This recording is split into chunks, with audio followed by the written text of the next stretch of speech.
Hi. വിമാനത്തിൽ പലതവണ കയറിയിട്ടുണ്ടെങ്കിലും എനിക്ക് കുഞ്ഞില് മുതൽ ഒരു ആഗ്രഹം ഉണ്ടായിരുന്നു കേട്ടോ. എൻ്റെ തലക്ക് മുകളിലൂടെ അധികം ഉയരമില്ലാതെ ഒരു പ്ലെയിൻ വന്നിട്ട് ഇങ്ങനെ ലാൻഡ് ചെയ്യുക. ഞാനതിങ്ങനെ നോക്കി നിൽക്കുക. എൻ്റെ പ്രായമൊന്നും ഞാൻ പറയണില്ല, പക്ഷെ ഇത്രയും വർഷങ്ങൾക്കിടയിൽ എൻ്റെ ആഗ്രഹം സാധിച്ചത് ഇന്നലെയാണ് കേട്ടോ.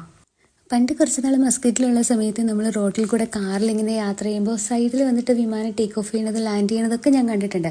പക്ഷേ ഇന്നലെ ഉണ്ടല്ലോ, ഇന്നലെ എൻ്റെ സൈഡിൽ കൂടെ ഒരു വിമാനം തൊട്ടരികിലൂടെ ലാൻഡ് ചെയ്യണ കണ്ടപ്പോൾ എനിക്ക് കിട്ടിയ സന്തോഷം ഉണ്ടല്ലോ, സത്യം പറഞ്ഞത് എനിക്ക് പറഞ്ഞറിയിക്കാൻ വയ്യ. എൻ്റെ കൂടെ ചേച്ചി ഉണ്ടായിരുന്നു. ചേച്ചിക്ക് അത്യാവശ്യമൊക്കെ മനസ്സിലായിട്ടുണ്ട് ഞാൻ ഇന്നലെ എത്ര ഹാപ്പി ആയിരുന്നു എന്നുള്ളത്. ശരിക്കും ഈ ആഗ്രഹം പറയുമ്പോൾ എൻ്റെ കെട്ടിയവൻ ഉൾപ്പെടെയുള്ള എല്ലാവരും എന്നോട് പറയുന്നത് മീ ഇതിനൊക്കെ വട്ടാണല്ലേ എന്നാണ്. ശരിയാണ്, എനിക്കിതൊരു വട്ടാണ്. പക്ഷേ ഇന്നലെ ഞാനിത് സാധിച്ചു കഴിഞ്ഞപ്പോൾ ഉണ്ടല്ലോ, എൻ്റെ സന്തോഷം, ഈ വട്ടുകാരനാണ് എനിക്ക് അത്രയും സന്തോഷിക്കാൻ ഇന്നലെ പറ്റിയത്.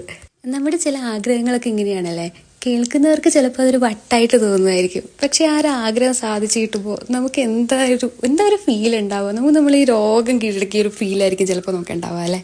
എന്നെ കേൾക്കുന്ന പലർക്കും ഉണ്ടാവില്ലേ ഇതുപോലെ മറ്റുള്ളവർ കേൾക്കുമ്പോൾ വട്ടാണെന്ന് തോന്നുന്ന ചെറിയ എന്നാൽ നമ്മളിങ്ങനെ പ്രഷ്യസ് ആയിട്ട് മനസ്സിൽ സൂക്ഷിക്കുന്ന ചില ആഗ്രഹങ്ങൾ. അങ്ങനെയുള്ള ആഗ്രഹങ്ങൾ ഉണ്ടെങ്കിൽ എന്നെ ഇട്ടൊന്ന് ഷെയർ ചെയ്യാവോ, ഒന്ന് കമൻറ്റ് ചെയ്യാവോ. ബൈ.